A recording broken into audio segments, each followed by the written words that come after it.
Very very good morning class. कैसे हैं आप लोग? कल की क्लास में हमने भारत के भूगोल के कुछ बेसिक पॉइंट को मैंने कवर किया था। जो ज्योग्राफ़ी, इंडियन ज्योग्राफ़ी शुरू करने से पहले ये पॉइंट काफ़ी इम्पोर्टेंट है आप लोग के लिए। तो आज हम कुछ चीज़ों को देखेंगे। जैसे कल मैंने पृथ्वी के कुछ रेखाओं के बारे में बताया था कि नहीं? अच्छा, शायद नहीं बताया था। तो चलिए कुछ इम्पॉर्टेंट फैक्ट और कुछ जान लेते हैं।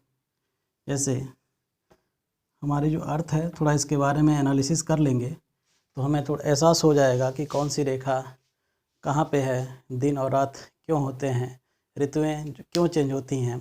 ये भी एक आप के बेसिक फैक्ट्स में ही आते हैं और इनको जानना आपको बेहद ही ज़रूरी है।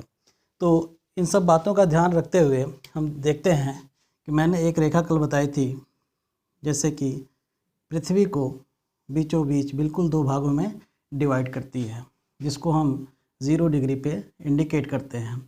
तो अगर पृथ्वी को दो भाग में डिवाइड करती है, तो अगर पृथ्वी एक गोलाकार है तो उसको दो अर्धगोलाकार में, दो अर्धगोलों में उसको क्या कर देती है, डिवाइड कर देती है।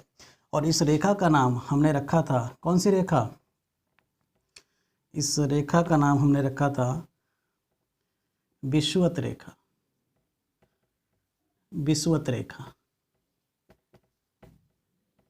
या फिर इसको इंग्लिश में इक्वेटर भी कहते हैं, या फिर एक और नाम इसका देते हैं भूमध्य रेखा।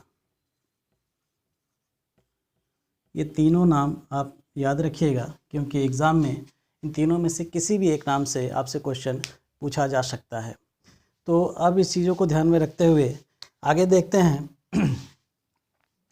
कि इसके भूमध्य रेखा के, अगर मैं आपसे पोल्स के बारे में पूछूं, जो इसके ध्रुव हैं, तो आप कहेंगे सर ये जो है साउथ पोल है, ये कौन सा है, नॉर्थ पोल है, और ये कौन सा है, ईस्ट पोल है। पोल में ईस्ट को नहीं लेते हैं, वो एक्सिस में आ जाते हैं। और ये कौन सा है, वेस्ट डायरेक्शन है। तो नॉर्थ एंड साउथ, मैंने कहा था कि जो रेखाएं नॉर्थ और साउथ से ऐसे इस तरीके से कुछ खींची जाती हैं, उनको कौन सी रेखाएं कहते थे, देशांतर रेखाएं कहते थे।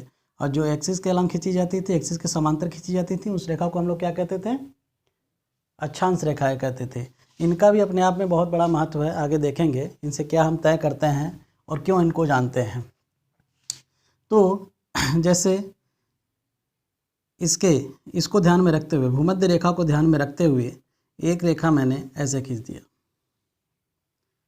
और इसी को ध्यान में रखते हुए एक रेखा हमने ऐसे खींच दिया, फिर एक रेखा ये हो गई और एक रेखा हो गई। ये रेखाएं कुछ ऐसी हैं जो पूरे पृथ्वी को, ये जितनी भी रेखाएं आपको देख रहे हैं यहाँ पे, मैंने अभी नामकरण नहीं किया इनका, मैं नाम अभी बता रहा हूँ।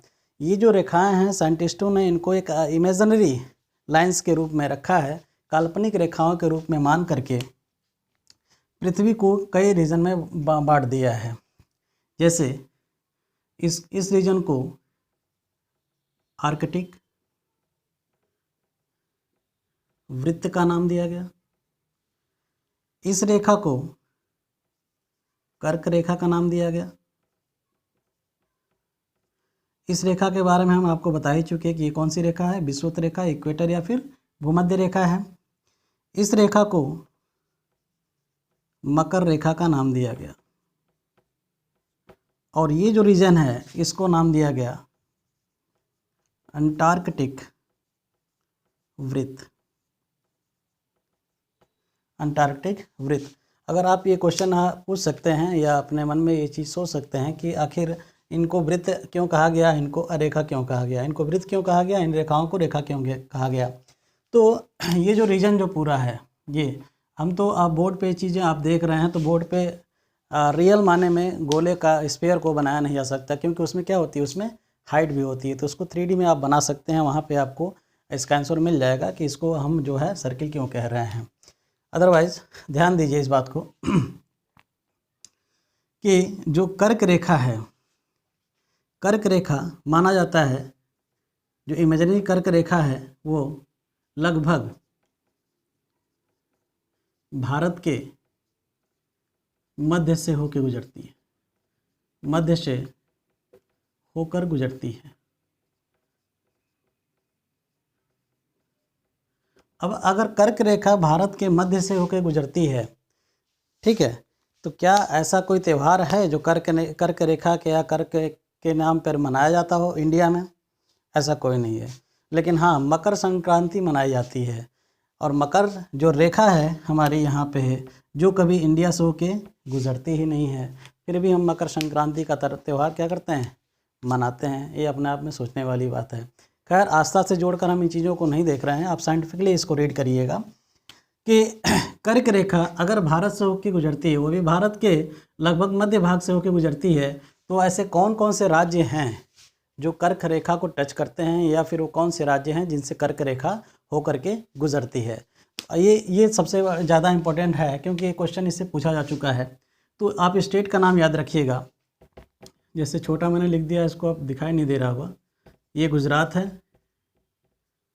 अच्छा, ज्योग्राफी अगर पढ़ रहे हैं इस चैनल के साथ में, तो कोशिश करिए कि आप जो है अपने सामने एक भारत का मैप रखें, और मैप को 2-3 बार इस नज़रिए से आप उसको देख लीजिए कि उसके एक एक स्टेट आपके दिमाग में बिल्कुल बैठ जाए। ये बहुत ही हेल्पफुल होगा सभी एग्ज़ाम के लिए। जब अपनी आँखें आप बंद करेंगे तो एक एक स्टेट आपके सामने होंगे, और कौन सी झील, कौन सी नदी, कौन से पहाड़ किस स्टेट में हैं, आपको याद करने में बड़ी आसानी रहेगी। तो इन सब बातों को ध्यान में रखते हुए कोशिश ये करिएगा कि भारत का पूरा मैप जो है अपने दिमाग में फिट कर लीजिएगा, ठीक है। अब देखते हैं कि जो कर्क रेखा भारत के गुजरात से होकर गुजरती है, और थोड़ा सा हिस्सा राजस्थान का भी पड़ता है, उसके बाद मध्य प्रदेश से, एमपी से, फिर आगे बढ़ेंगे तो झारखंड से, और छत्तीसगढ़ से। झारखंड और छत्तीसगढ़ इधर आपस में ऐसे अलग हुए तो दो हिस्से इनके हो गए, दो बीच से, तो जो कुछ हिस्सा कर्क रेखा का जो है इस पे छत्तीसगढ़ पे भी पड़ता है, तो याद रखिएगा छत्तीसगढ़, उसके बाद पश्चिम बंगाल, और फिर इधर जो है नॉर्थ ईस्ट के जो कुछ पार्ट हैं, त्रिपुरा और मिज़ोरम। तो कुल सबको काउंट किया जाए तो 1 2 3 4 5 6 7 एंड 8, तो टोटल जो है 8 राज्यों से कर्क रेखा गुजरती है। कहाँ पे? भारत में, ठीक है। ये क्वेश्चन बहुत ही इंपॉर्टेंट है, कई बार पूछा जा चुका है। उसके बाद कल मैंने जो है आपको एक प्रधान यमोत्तर रेखा के बारे में मैंने बताया था, जो ग्रीनविच टाइम को डिसाइड करती है। क्यों करती है ग्रीनविच, उसका नाम क्यों पड़ा? क्योंकि वो लंदन के ग्रीनविच शहर से होकर के गुजरती है, इस वजह से इसको ग्रीनविच लाइन भी कहते हैं। तो वो जो है ये भी देखना है कि अगर लंदन की ग्रीनविच शहर से गुजरती है तो क्या एशिया में कोई ऐसा देश है जिससे होकर गुजरती है? तो जी बिल्कुल, वो कौन सा है? भारत है। अब ध्यान रखिएगा। तो अब ये भी देखें कि अगर भारत से गुजरती है तो भारत के ऐसे कौन से स्टेट या राज्य आते हैं, उस राज्य के कौन से स्थान आते हैं जहाँ से ये प्रधान यमोत्तर रेखा गुजरती है। तो अब इसको देखेंगे कि भारत के जैसे स्टेट हो गए यूपी, उसके बाद एमपी का कुछ हिस्सा, फिर छत्तीसगढ़, फिर उड़ीसा, उसके बाद आंध्र प्रदेश का हिस्सा जो है ये प्रधान यमोत्तर रेखा के दायरे में आती है। इसमें भी कई क्वेश्चन ये पूछा गया है, कई बार पूछा गया है कि खास करके यूपी पीसीएस के एग्ज़ाम में, कि जो प्रधान यमोत्तर रेखा है, जो ग्रीनविच लाइन है,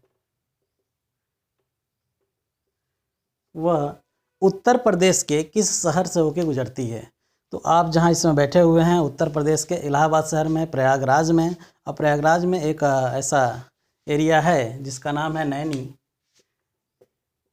नैनी, वहाँ से लाइन होके गुजरती है। कभी कभी ऑप्शन में आपको मिर्ज़ापुर भी मिल जाएगा, तो आप ऑप्शन के कंडीशन को देख करके, सिचुएशन को देख करके ही उसको टिक करिएगा। चलिए ठीक है, यहाँ तक किसी को दिक्कत, कोई प्रॉब्लम? अब इसी में एक नाम आप लोगों ने ये सुना होगा जिसका नाम कुछ इस तरीके से। हिंदी में काफ़ी लोगों को ये चीज़ परेशान करता है कि आखिर ये होता क्या है कटिबंध। ठीक है, तो कटिबंध को हम समझेंगे। कटिबंध का मतलब एक, चलिए ये समझ लीजिए कि कोई एक स्पेसिफिक रीजन, जो भौगोलिक क्षेत्र को मतलब पृथ्वी पे किसी ऐसे भौगोलिक क्षेत्र का कोई एक स्पेसिफिक रीजन जहाँ की स्थितियाँ और परिस्थितियाँ बिल्कुल क्या हों, अलग अलग हों, उनके बारे में अगर देखा जाए तो एक इस कटिबंध की एक शॉर्ट क्या होगी, परिभाषा होगी। तो ज़रा हम कटिबंध के बारे में भी समझ लेते हैं। तो अब एक चीज़ और ध्यान दीजिएगा, स्पेस थोड़ा कम है फिलहाल।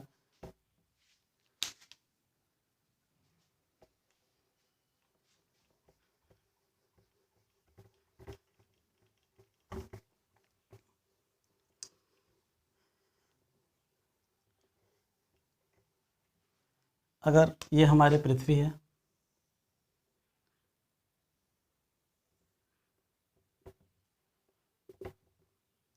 ये पृथ्वी है, ये हमारी जो इक्वेटर है, भूमध्य रेखा, भूमध्य रेखा जो 0 डिग्री से इंडिकेट करते हैं। 0 से जैसे ही हम, अच्छा एक चीज़ मैंने कहा था, ये पोल कौन सा है, नॉर्थ का, ये कौन सा पोल है, साउथ का है। तो जैसे ही हम 0 से विषुवत रेखा से या भूमध्य रेखा से दक्षिणी गोलार्ध की तरफ बढ़ेंगे और लगभग 23.5 डिग्री, कितना, 23.5 डिग्री, तो ये जो रीजन होगा, ये 23.5 डिग्री का, इधर भी लिख लीजिए आप, इसको हम कहेंगे, ये कौन सा रीजन था, आप देख लीजिए जरा, किस रेखा का रीजन था, ये कर्क रेखा का। और ये कौन सा रीजन था, आर्कटिक वृत्त का था। ये किस रेखा का रीजन था, सॉरी, ये कर्क का था और ये था मकर का था। और ये कौन सा रीजन था, आर्कटिक का, और ये कौन सा था, अंटार्कटिक था। तो अब एक चीज़ देखिए, अगर प्रैक्टिकली समझा जाए, जो रियल वास्तविकता है, अगर हमारा सन यहाँ पे है, तो सन की जो लाइट है, अगर हम आपसे पूछें, अगर सन यहाँ पे है तो सन की जो लाइट है वो डायरेक्टली किस रेखा पे, किस लाइन पे पड़ रही है डायरेक्टली, तो रेखा कौन सी है, भूमध्य रेखा।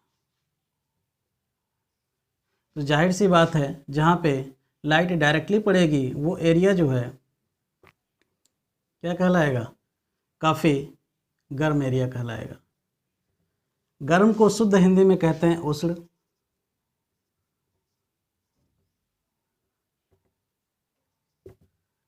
ठीक है, उष्ण। और मैंने रीजन को इंडिकेट करने के लिए बोला था कटिबंध से।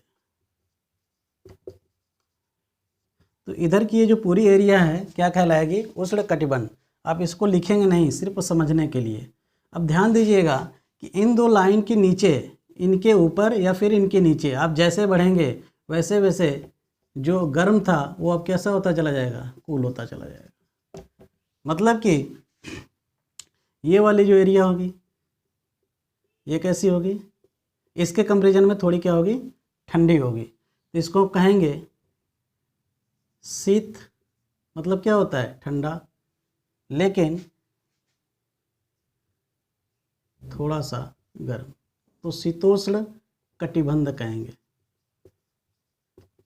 क्या कहेंगे, शीतोष्ण कटिबंध कहेंगे। और ये बात समझ में आ रही है सबको, इस बात को आप लोग समझिएगा कि जब तक हम इक्वेटर पे थे, जब तक हम भूमध्य रेखा पे थे, तो वहाँ जो टेम्परेचर जो था वो हाई था। ठीक है, उसका रीज़न क्या था कि जो सन से आने वाली रेज़ हैं, जो सन की पूरी एनर्जी जो है इस पर फॉल इंसिडेंट हो रही है, तो इससे ये जो पूरा जो एरिया है वो क्या होगा, ज़्यादातर वार्म हो जाएगा।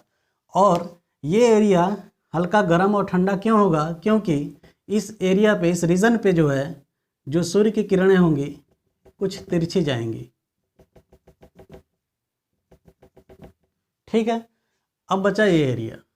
तो इस रीजन पे देखेंगे कि जब सन की रेज यहाँ पे कुछ तिरछी जा रही हैं तो उनकी एनर्जी क्या हो जाती है, कम हो जाती है, उष्मा क्या हो जाती है, थोड़ी लॉस हो जाती है।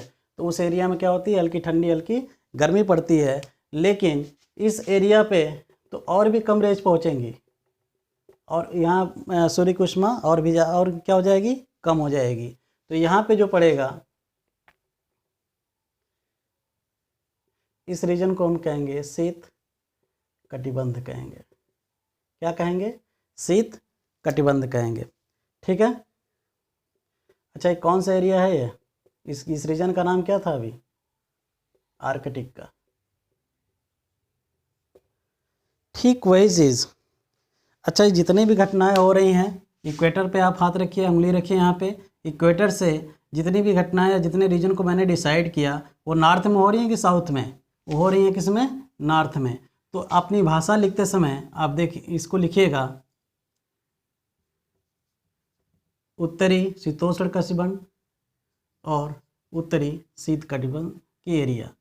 अब नीचे से आएंगे तो फिर वही यही फिनोमिना यहाँ भी लगाएंगे, इसी चीज़ यही फार्मूला से इसको भी समझेंगे कि अब इधर ये जो एरिया है काफ़ी वार्म होगा, लेकिन इधर एरिया सूर्य की किरणें यहाँ क्या पड़ेंगी, तिरछी पड़ेंगी, तिरछी पड़ेंगी। तो एरिया कौन सा हो जाएगा, दक्षिणी शीतोष्ण कटिबंध। ठीक, और एरिया क्या हो जाएगा, दक्षिणी शीत कटिबंध।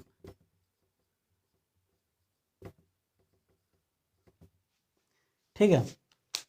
तो यही रीज़न होता है कि जैसे जैसे हम इक्वेटर, तो जितने देश इक्वेटर के पास में होते हैं, अब माना जाता है इसको अगर आप ऐसे डिवाइड कर लीजिए 4 भागों में,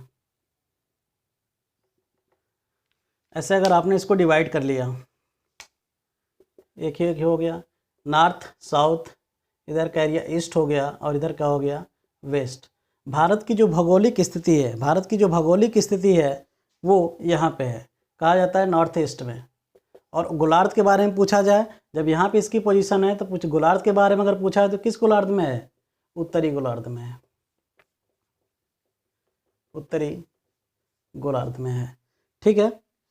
अब जरा देखेंगे पृथ्वी अपने अक्ष पे घूमती है, बात सबको पता है ना चीज़, पृथ्वी अपने अक्ष पे घूमती है। तो क्वेश्चन बहुत पूछता है पीटी एग्ज़ाम में, बहुत सारे क्वेश्चन ऐसे पूछे गए हैं कि दिन व रात होने का क्या कारण है, ऋतुओं के चेंज होने का क्या कारण है। तो एक वर्ड, 2 वर्ड मैं बता रहा हूँ आपको, एक होता है घूर्णन, एक होता है परिक्रमण। घूर्णन के परिप्रेक्ष्य में अगर बात करेंगे तो जो हमारी पृथ्वी है वो अपने अक्ष पे एक ही जगह घूमती है, जो पृथ्वी है अपने अक्ष पे एक जगह ही घूमती है। ठीक है, और 24 घंटे में एक दिन माना जाता है। तो जब अपने अक्ष पे घूमती है, और एक चीज़ और ही कोई यहीं पे याद रखिएगा, पृथ्वी हमेशा जो है पश्चिम से पूर्व की तरफ घूमती है, पश्चिम से पूर्व की दिशा में घूमती है। यही कारण है कि सूर्य जो है पूर्व में निकलता है। इसका ये क्वेश्चन कई बार ये पूछा गया है, क्वेश्चन ऐसा नहीं, इनडायरेक्टली ये पूछा गया है कि पृथ्वी जो है मतलब किस डायरेक्शन से किधर घूमती है। तो आप इस ध्यान रखिएगा, पृथ्वी जो है पश्चिम से पूर्व की तरफ घूमती है, और उसका एक बड़ा माइन्यूट रीज़न है ये चीज़ है कि सूर्य जो है पूरब से निकलता है। तो घूर्णन से क्या होता है, दिन व रात होते हैं। ठीक है। परिक्रमण का मतलब ये होता है कि पृथ्वी अपने अक्ष पर घूमते हुए, अक्ष पर घूमते हुए सूर्य का चक्कर लगाती है,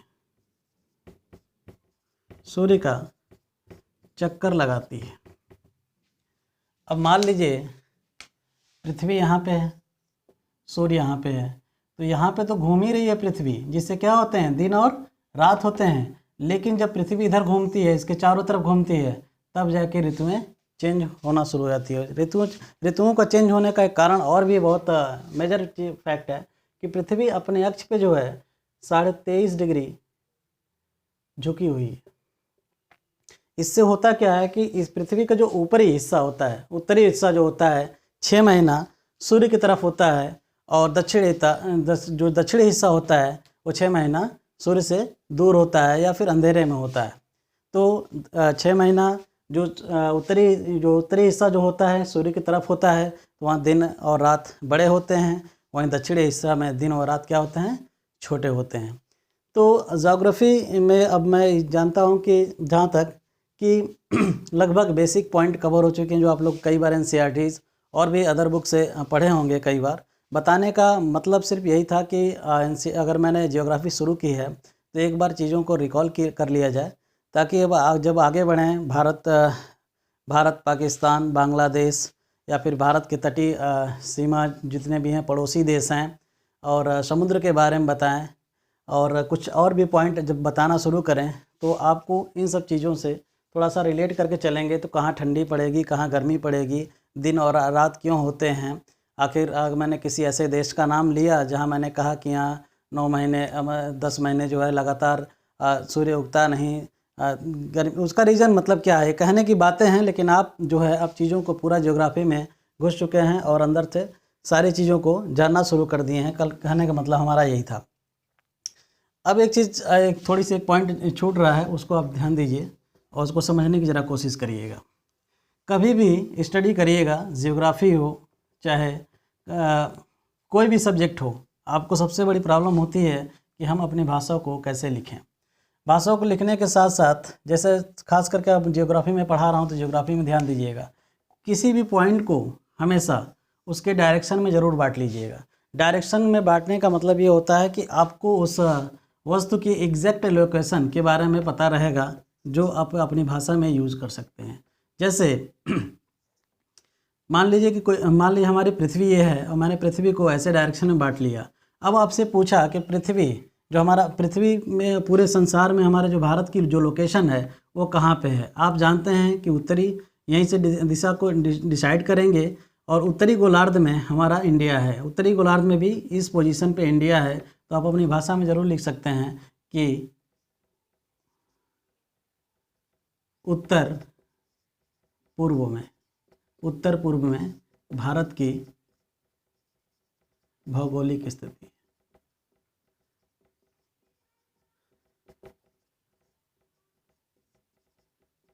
ठीक है। उसके बाद भी अगर मैंने इस पूरे भारत को, इंडिया को इस डायरेक्शन में बांट दिया है, तो एक क्वेश्चन और पूछता है कि सबसे जो ईस्ट का पॉइंट है भारत का वो कौन सा है, तो पड़ता है अरुणाचल प्रदेश।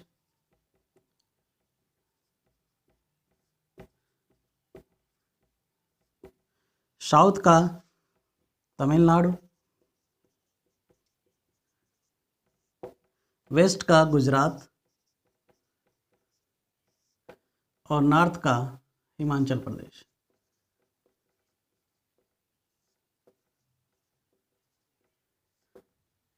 ठीक है, ये राज्यों के बारे में बात हो रही है।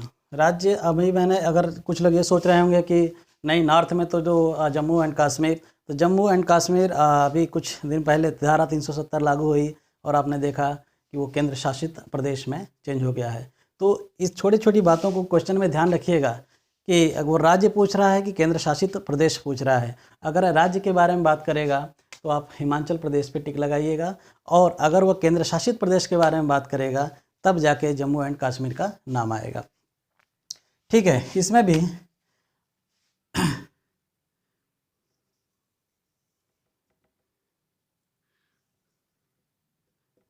एक रफली मैंने डायग्राम इंडिया का बना रखा है, और यहाँ पे जो अंडमान निकोबार है वो भी भारत का ही हिस्सा है।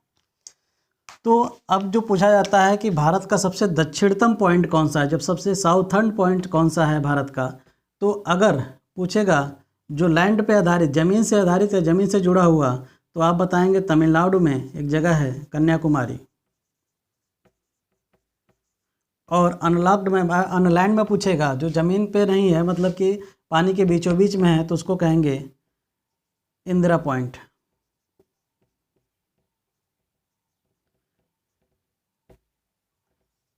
इंदिरा पॉइंट जो ग्रेट अंडमान निकोबार में पड़ता है। और पूर्व का तो उसका नाम है किबुथु। और वेस्ट का अगर पूछे गौरी माता। और नॉर्थ का तो सियाचिन में एक जगह है जिसका नाम है इंदिरा कॉल। तो भारत के चारों तरफ, चारों डायरेक्शन में कुछ ऐसे पॉइंट इंडिकेट किए गए हैं जिनका कुछ एक सामरिक रूप से महत्व है। और सामरिक रूप से महत्व में देखा जाए तो सामरिक का मतलब होता है जैसे देश के मान प्रतिष्ठा, संप्रभुता, रक्षा की बात को लेकर के अगर कोई बात बोली जाए तो एक सामरिक हित में आती है। तो इन चारों पॉइंट को आप याद रखिएगा। दक्षिणतम पॉइंट जो आपका है कन्याकुमारी है, और पूर्व का जो पॉइंट है वो किबुतु कहाँ पड़ता है, अरुणाचल प्रदेश में, और गौरी माता ये जो पॉइंट है वो गुजरात में पड़ता है, जो पश्चिम का माना जाता है। इंदिरा कोल जो है हमारा नॉर्थ में पड़ता है, जो कहाँ माना जाता है, सियाचिन में। अभी जो धारा 370 लागू हुई और जम्मू कश्मीर और लद्दाख को दो एक यूनियन टेरिटरी के रूप में घोषित किया गया, उसका कुछ रीज़न आप लोग को पता है क्या उसका मतलब था? थोड़ा सा अब जब यहाँ तक पहुँचे हैं तो एक बार ज़रा उस सब बातों को देख लेते हैं, थोड़ा बस अपने इंटरेस्ट के लिए। और कोई ऐसी बात नहीं है कि आप लोग ना जानते हो, आप लोग कई बार उन चीज़ों को पढ़े होंगे, तो बस इंटरेस्ट के लिए थोड़ा चीज़ जान लेते हैं। ये जो हिस्सा था पहले, कुछ नक्शा जो था हमारा ऐसा था, जम्मू कश्मीर इधर था और ये हिस्सा पीओके का था, जिस पे पाकिस्तान जो है बार बार दावा करता है और आज भी कर रहा है कि ये जो हिस्सा है हमारा है, और जबकि मूल रूप से देखा जाए तो ये हिस्सा किसका है, भारत का है। और ये आज से नहीं, कई सालों से झगड़ा जो है यूएन संयुक्त राष्ट्र में वहाँ चल रहा है, सारी चीज़ इसकी सुनवाई भी हो रही है, लेकिन ऐसा पाकिस्तान मानने को तैयार नहीं है। इसके पीछे बहुत लंबी स्टोरी है, आगे चलेंगे तो इसके बारे में बताएंगे। तो पीओके में की बात जब करें तो अब भारतीयों ने कुछ ऐसा दिमाग लगाया, धारा 370 हटाने के बाद ये नक्शा ही बिल्कुल इस तरह से कर दिया। मतलब कि जो विवादित क्षेत्र था वो अब आ गया लद्दाख में, और मुकदमा कभी लद्दाख का लिखा ही नहीं गया था। तो पाकिस्तान इन सब बातों को लेकर के भी काफ़ी चिंतित रहता है। अब देखिए, चलिए कुछ इंटरनेशनल बातें और इंटरनेशनल बाउंड्रीज़ के बारे में भी बात करेंगे, सामुद्रिक सीमा के बारे में बात करेंगे, तटरक्षा के बारे में बात करेंगे। तो जियोग्राफी में अभी तक हम ये मान के चलते हैं कि अब इससे ज़्यादा बेसिक मैं आपको नहीं बताऊंगा, ना पढ़ाऊंगा। अब आगे जो है डायरेक्ट हम लोग पॉइंट पे आएंगे, जो डायरेक्ट यूपीपीएससी उससे क्वेश्चन उठाती है, उन सब बातों को अब देखेंगे। ठीक है, तो आगे जो नेक्स्ट क्लास होगी उसमें जो है अब हम आगे की जो इसके पड़ोसी देश हैं उनसे रिश्ते क्या हैं, और किन किन बाउंड्रीज़ को लेकर के जो हमारे इश्यूज़ हैं और जो झगड़े चल रहे हैं और उसका क्या रीज़न है, इन सब चीज़ों को देखेंगे। Okay, thank you.